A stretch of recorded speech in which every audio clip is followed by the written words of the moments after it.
联合国大会23通过一项决议，指定讲，今年7月11日要纪念1995年波斯尼亚大屠杀事件。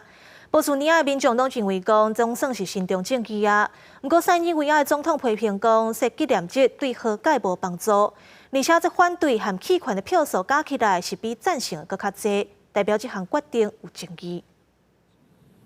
Draft Resolution A/78/L67/Revision 1 is adopted.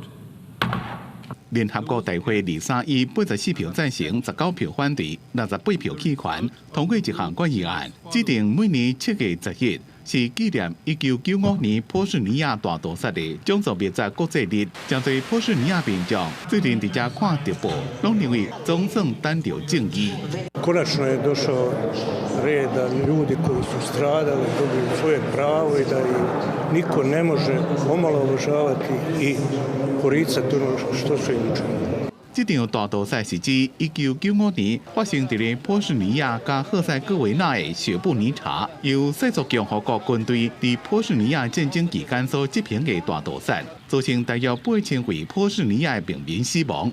海牙的前南斯拉夫国际刑事法庭加国际法庭，拢把这边的屠杀认定是种族灭绝。这份决议案是由德国加卢安达所提出来，虽然有84票赞成，不过反对加弃权票加起来也有87票。这表示有真侪国家也是担心会对波斯尼亚和解努力造成影响。